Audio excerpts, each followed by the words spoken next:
porter Papa Tshisekedi. Et puis le séminaire, on a trouvé que le combat c'était un combat judiciaire, mais il était incompris. Peut-être aussi j'ai condamné l'entourage. Malheureusement, David a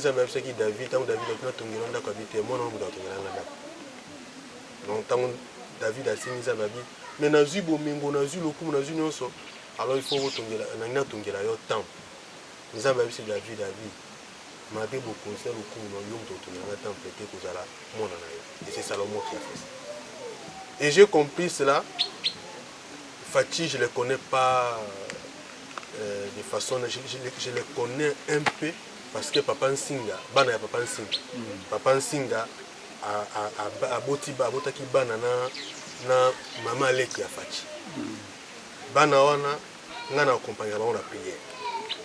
C'est à partir ya wana tango ba yaki na nini na yeko kota na contact na bango za maman Marthe. À partir ya bana wana. Mais personnellement, qui ait un contact dans le cadre politique, dans le cadre bon, moi je ne suis pas politicien. À partir de Bana, j'ai commencé à fréquenter parce que Bana se sentait un peu abandonné à Papa Nabango. Je devais faire un effort pour réconcilier Papa Nabango et dans le temps, on continue accès à la famille. Ce que je peux demander pour honorer mémoire, il y a Papa Tshisekedi, c'est soutenir Tshisekedi. Mais nous n'allons pas soutenir Makambo et Zanani, nous soutenir Makambo, l'initiative non sur Malam Yazakozo.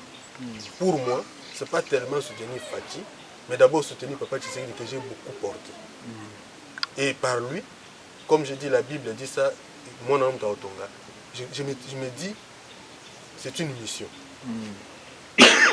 C'est une mission que Fatih a reçue. J'ai été moi, mon colo, Fatih a écouté na Seni.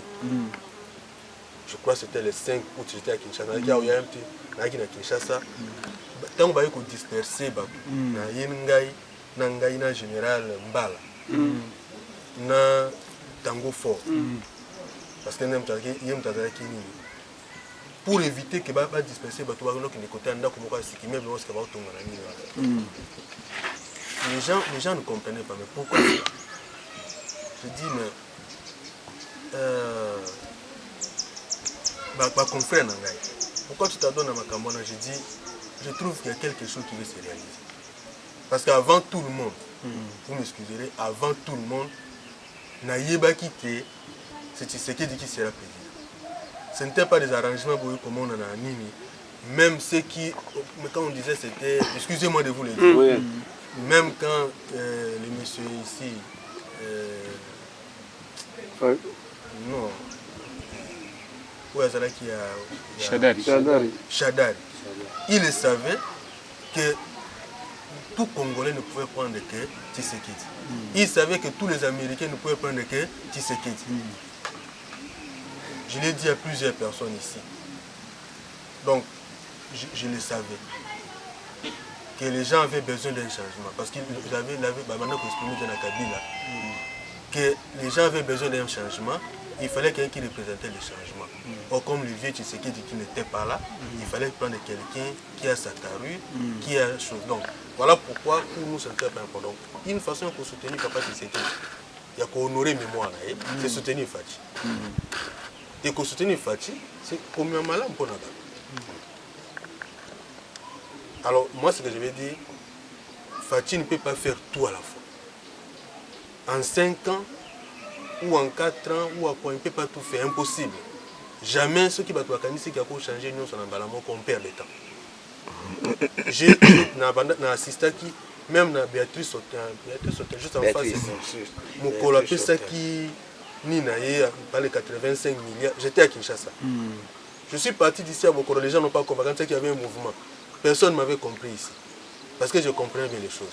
J'ai été dans Katiani. La salle, quand il a dit, il n'y a aucun progressivement. Donc je crois que Fatih n'a pas une baguette magique. Nous sommes aussi un peu ça m'a beaucoup.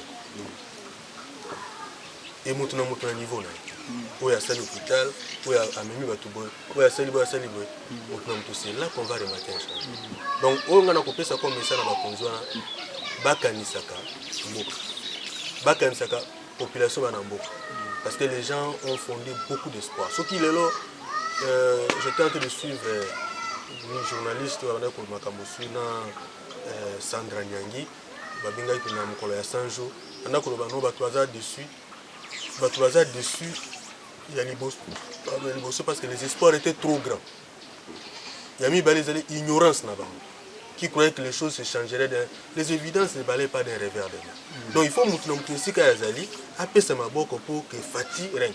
Et moi, ce qui est plus important, je me dis que les choses vont changer. Déjà, Bolimi Sangai, militaire, je sais, on ne pouvait jamais imaginer que Mokolomoko était de siège de Salé. Même si Joseph Kabila devait rentrer au pouvoir, il était militaire, il ne pouvait pas poser cet acte. Et quand j'ai vu général Luboya, je sais que c'est un type dur, Nanine, alors j'ai compris qu'il y a, ceux qui ne peuvent pas comprendre, je comprends qu'il y a un changement qui s'opère. Alors voilà, ce que nous attendons de lui, c'est d'abord maintenir cet état de paix, parce que dès que les gens sont en paix, les choses vont manger, vont avancer. Et que Moutouna Kazali a ça là, au Bango Bako, ça là qu'on a comporté, puis il y a mis balai. Il y a comment on a qui rétrocession Salemi, par exemple, pendant 550 000 $, une première fois. Une première fois. Déjà avec ça, si le gouverneur est intelligent, il aime son peuple, et ça va, il aura quelque chose qui va se réaliser. Alors comment Fatih va encore aider les gens? S'il vous plaît, monsieur l'abbé, auparavant la rétrocession était de combien? Bon, sincèrement parlant, je me souviens parce que je parle bien avec Moubila, on donnait 180 000 $. C'est 180 000 $ qui étaient donnés dans la province. Je parle avec assurance. Okay. Hein, je parle avec assurance. 180 000 $, ce qui va dépasser peut-être 200 000 $, mais qui venaient parfois attendre. Mais comme on a Kimbalamoko, 550 000 $, ça nous a amené à croire qu'il y a quelque chose qui s'opère, mais il faut battre la patience. Il faut qu'il tienne à battre patience et nous ne sommes pas croire qu'ils ont dit qu'il non. Donc ce n'est pas pour flatter Fatih, parce que moi, je vous suis en train de vous rassurer que c'est pour honorer la mémoire du papa Tshisekedi. Oui, monsieur, avec ce montant-là de 550 000 $, il y a aussi un changement au niveau de la province. Bon, le changement ne peut pas être du tic au tac, mais il y a déjà quelque chose qui s'est fait. Un exemple, Nathalie Nanamoni qui est à l'aérodrome. Aérogare, oui. Nayoki qui est à morgue. Nayoki qui est ambulance ou quelque chose. Ce qui n'a pas existé. Donc, il y aura un changement. Il y a déjà quelque chose qui s'est fait. Nous espérons que le changement est à la Makassi. Et moi, personnellement, Naïbisaki gouverneur Jax. Naïbisaki était province à Maïndomé, il m'a répondu à l'objet, on commence toujours par les centres. Même quand on doit faire une ligne ou même quand on doit faire une course, on commence toujours par un point. Je trouve que c'était intelligent. Et si j'ai bien suivi, vous souhaitez un deuxième mandat au président de la République? Bon, il n'est pas question d'un souhait, il est question d'un point constitutionnel. Ce qui a dépassé comme un troisième mandat, tout Siliki. Mais ce qui a eu deuxième mandat, est-ce qu'ils ont souhait? Est-ce qu'on n'est pas dans le souhait? Ce qui a eu est-ce qu'on change l'équipe qui gagne? Et ça, logique, c'est légal. Donc, ce qui a eu deuxième mandat, moi je ne vois pas là c'est un problème. Vous savez ce que c'est bon impact nous avons pour un recensement plutôt qu'une élection à l'âme Namboka. Bon, par rapport au recensement, moi je crois que c'est normal. On ne peut pas aller dans l'élection sans recensement. Mais recensement, on a la subterfuge pour l'élection alimentaire. On peut organiser au moins des gens contrôler parce que je me dis, pour moi c'est légal que Fatih revienne au pouvoir. Il n'y aura personne d'autre parce que donnons-lui la chance. Donnons-lui la chance pour montrer que le combat qu'il a, c'est vraiment le combat de vieux Tshisekedi depuis 80. Alors, tout le monde comprend, même Batou Bazako Kriye, ils comprennent que le deuxième mandat, c'est le mandat de Fatih. Alors, ce qui est l'élection, c'est comme subterfuge, que l'élection est animée. les gens vont être contre Fachi, Bakobebi ça y droit naïe. Parce que je me dis le deuxième mandat c'est un droit pour Fachi. C'est légal et on a vu c'est un droit. Alors comme il a droit, il faut recenser ça les manats baluka pour adopter méthode moussous. N'est-ce qu'on est dans la qui par exemple qu'on a une machine à voter. Et on peut faire ces recensements le plus tôt que possible. Excusez-moi, je ne suis pas contre quelqu'un ni pour quelqu'un, mais les gens ont compris maintenant que avec Fachi, il y a quand même un espoir. Avec Fachi, il y a une audace. Et c'est cette audace-là qui amène les gens à comprendre que les choses vont changer. Je ne dis pas que, même quand on parle de Moïse Katumbi, même quand on parle de ceci, excusez-moi, moi, bienvenue. Vous pouvez le dire même à la télévision. J'ai dit à Moïse Katumbi, on a parlé par rapport au stade qu'on a dû faire. J'ai solo ligne par rapport au stade. On a fait la ligne à stade pour Mazin. Il était à côté à Salomon Escadera pendant que nous parlions. Alors, Naïbissi est clairement, je dis moi je ne suis pas politicien. Nous sommes vus dans une circonstance. Naïbissi est que moi je pense pour le moment ce qu'il peut faire lui, c'est soutenir Tshissi, Fachi. Et en 2028, s'il accompagne comme ça sans opposition, c'est en 2028 les gens vont comprendre que Azul Janini va pas opérer ses pouvoirs. Mais ceux qui s'y Kabouli, si Fachi, il perd automatiquement. Parce que chez nous, je lui ai dit clairement, président Moïse Katumbi, Fachi n'a jamais piétiné ici, mais les gens le connaissent parce que Fachi a déjà des antécédents. Et antécédents à Fachi, c'est Tshisekedi. Parce que même moi, si je porte Tshisekedi Lelo, les gens pour naïe mon comme individu. Mais si je porte Tshisekedi aujourd'hui Lelo, c'est d'abord pour ce papa-là. Non, je ne le vénère pas. Je ne le vénère pas, je ne l'adore pas, mais que je respecte, que j'honore beaucoup. Parce qu'à cela qui lutte dans le moment où on comprendre que ce n'était pas possible à un individu de faire la lutte à ce moment-là. Et ce courage-là qu'il a, nous devons l'honorer. Yangwana, Naoboya, Naolinga, le deuxième mandat appartient à Fachi. Et Ndegina Lobaki, et Sengeli, recensement ça les noki pour la mauvaise langue, mauvaise esprit, mon attaque que Fachi a esquivé à qui m'a élection. Parce que ça y est. Ce qui est là. Téléphone eza yangai etiel na pour na charge pour na zwango mutu muswa ko na zwango mais je sais que ceux qui na l'air ko kina kina zwango donc le deuxième mandat na bino boboya na Rwanda za la contre na Amérique za le deuxième mandat appartient à Fachi mais le troisième mandat wana je ne dis pas que ça appartient à Fachi. Monsieur l'abbé, s'il vous plaît, à propos de la congolité, un mot. Pour être président de la République, il faut être congolais de père et de mère.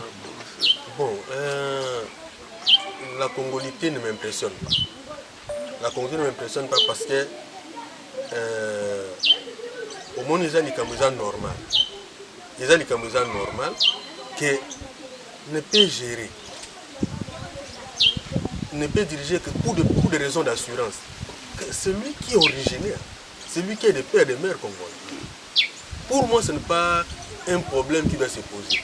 Mais puisque c'est le débat, pour le moment, je préfère qu'on ne parle pas de la congolité dans le sens il y a origine, il y a mon père, mère, mais plus il y a une idée. Et le débat ne peut pas continuer, d'autant plus que le deuxième mandat, la congolité est là, la congolité est là. Le deuxième mandat, c'est un droit de Fachi. Voilà pourquoi moi je pense qu'on parle de la congolité ou pas, c'est-à-dire qu'on perd le temps. Sur toutes ces choses-là. Si quelqu'un a les idées forces, ou comme il y a idée à Papa Tshisekedi, il y a idée à Simon Kimbangu, les idées qu'ont incarné aussi les Kazan Moussel. Bon, je ne vois pas pourquoi on doit en faire un problème. C'est normal. Mais, logiquement, parlant sur la constitution de Chassin qui est à la Congolais de père et de mère, c'est pour éviter lobby, pas de otage. Un mot pour la gratuité de l'enseignement. Nakanisi gratuité d'enseignement, il m'a dit que nous avons peu le Baninga à travers le monde. À un moment, on pensait que nous avons moins par rapport à Baninga. Mais comment on a que la gratuité de l'enseignement est comme effective. D'abord, merci. Il parle de la chose qu'on est mis là. Nous sommes d'abord mon catimé. Nous sommes ici fatigués pour nous parce que ça devient effectif. Même ceux qui m'ont demandé qu'ils ont été effectifs. Maintenant, c'est effectif. nous remercions, nous louons Fachi. Et nous lui demandons ce qui nous a copié sur deuxième, bon, la deuxième mandat, ce qui nous a la deuxième mandat, il y a un niveau secondaire pour son retard. Donc, il y a des canissi, il y a malamu, mingi, donc, je suis très fier de cela et très content. Merci, monsieur.